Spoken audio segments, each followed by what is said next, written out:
just brought in, along with a Pilsner glass. I was successful. When I called Lon during Wolfe's afternoon visit to his orchids and told him he was invited to dinner, he groaned. "Damn it, Archie, that was not my intent, and you know it."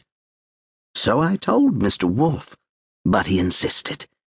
In fact, he said some very nice things about you as a dinner guest, things I am not about to share. You've got a big enough head as it is. Thanks a heap for putting things in perspective. My pleasure. For the record, Fritz will be serving capon Suvorov, and the dessert is raspberries and sherry cream. Be still my heart. Lon cracked. See you later. I have never known Lon Cohen to be late for anything, especially one of Fritz Brenner's meals, and that evening was no exception. At 10 minutes to 7, he stepped in out of the blustery February night and took off his overcoat, which I hung on the hall rack along with his Homburg.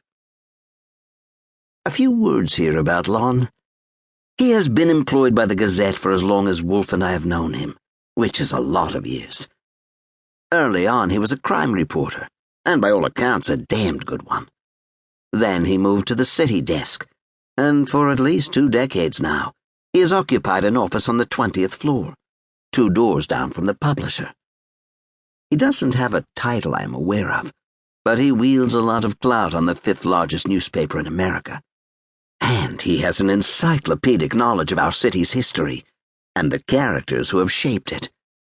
Lon also dresses better than anyone I know, which is saying a lot, because both Wolfe and I take pride in our appearance. Our favorite newspaperman favors custom-tailored 3-piece suits, white shirts with cufflinks, silk ties, and shoes that have a shine any Marine would envy. He wears clothes well in part because he doesn't have an ounce of fat on his 5'9" frame, and his black hair sees a barber every other week. His brown eyes, set deep in a tan face, are always alert, always looking for the next big story to splash across the front page. "Glad you could remember the way," I told him as we walked down the hall to the dining room, where Wolfe was already in the process of getting seated. "Mr. Cohen," Wolfe said, nodding slightly by way of a greeting. "What do you know about the War of the Roses?" So our dinner subject had been set. Wolfe never discusses cases during meals, which wasn't a problem tonight, as we didn't have a case. But even without a case, he enjoys talking about anything from politics to polygamy. One of his current books was about the War of the Roses, which took place in England hundreds of years ago. I knew next to nothing about it, but Lon did. So the conversation was two-sided, with me listening, learning, and enjoying yet another of Fritz Brenner's 3-star meals. After dinner we retired to the office, Wolfe and I behind our desks with beer and scotch, respectively, and Lon in the red leather chair at the end of Wolfe's desk sipping Remisier brandy from a snifter. As usual, the dinner was superb and the discussion stimulating. Lon said, savoring the Remisier, "I felt guilty taking your hospitality and then presenting you with a problem that doesn't figure to end up with you getting a case.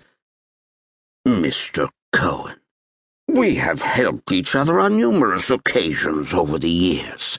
You have supplied us with valuable information, and we have been able to help present you with newsworthy stories." Lon laughed. "Help! You have singularly presented the Gazette with stories, invariably exclusives, and always wrapped up neatly like a welcome gift." The creases in Wolfe's cheeks deepened, his version of a smile. "Would you say that our accounts are more or less even?" "More or less, with a tilt in your favor, I concede," Lon said, raising his brandy snifter in salute. "Perhaps a slight tilt. You have the floor. As you know, Archie and I are good listeners." Lon cleared his throat.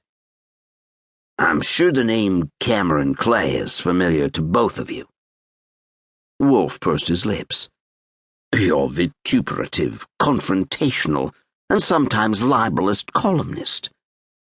That got a tight smile from Lon. "All of the above and more, although he has rarely been sued."